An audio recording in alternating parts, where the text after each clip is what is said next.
అందరికీ నమస్కారం. నా పేరు చంద్రగిరి శ్రీలక్ష్మి. నేను ఖమ్మం నుంచి వచ్చాను.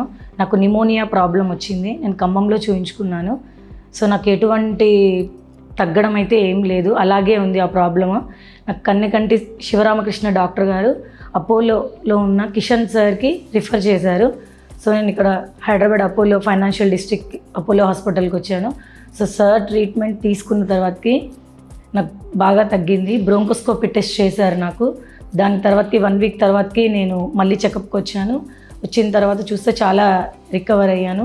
సో సార్ ట్రీట్మెంట్ బాగా నచ్చింది. సో అపోలో హాస్పిటల్కి thank you. Kishan sir, thank you so much. నమస్తే అండి. నేను doctor Kishan Srikanth, senior consultant interventional pulmonology, Apollo hospitals, finance district. మనం ఇప్పుడు చూసాము మన చంద్రగిరి శ్రీలక్ష్మి గారికి మనకి ప్రజెంటేషన్ ఎలా వచ్చారంటే చెస్ట్ ఎక్స్రేలో పర్సిస్టెంట్ న్యూమోనియా అంటే మీకు in spite of multiple antibiotic courses use చేసినా కూడా చెస్ట్ ఎక్స్రేలో కానీ సిటీ స్కాన్లో కానీ న్యూమోనియా ప్యాచ్ కానీ న్యూమోనియా అనేది తగ్గట్లేదండి. సో దాన్ని చూసుకొని మన శివరామకృష్ణ డాక్టర్ గారు ఖమ్మం నుంచి మనకి రిఫర్ చేశారండి. రిఫర్ చేసిన తర్వాత మనం డీటెయిల్గా ఎవాల్యుయేషన్ చేసి హిస్టరీలో ఏమేమి పాయింట్స్ ఉన్నాయి, ఏమేమి మెడికేషన్స్ ఆల్రెడీ యూస్ చేశారు, అండ్ పేషెంట్ సిమ్టమ్స్ ఏమేమి ప్రాబ్లమ్స్ ఉన్నాయి, అండ్ ప్రీవియస్ మెడికల్ హిస్టరీ ఏంటంటే డీటెయిల్డ్ ఎవాల్యుయేషన్ ఉంటుంది మన దగ్గర. అలా సిస్టమేటిక్గా ఎవాల్యుయేట్ చేసి మనం ఏం డిసైడ్ చేసామంటే బ్రాంకోస్కోపీ విత్ బయాప్సీ చేయాలి అని డిసైడ్ చేసామండి.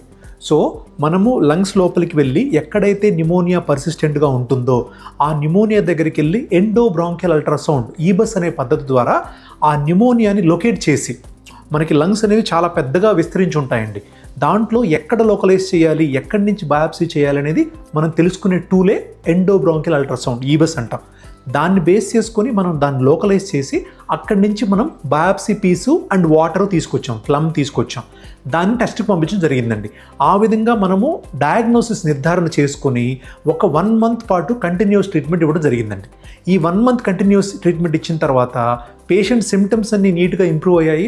కాఫ్ కానీ, బ్రెత్లెస్నెస్ కానీ, చెస్ట్ పెయిన్ కానీ, ఫీవర్ కానీ తగ్గిపోయింది.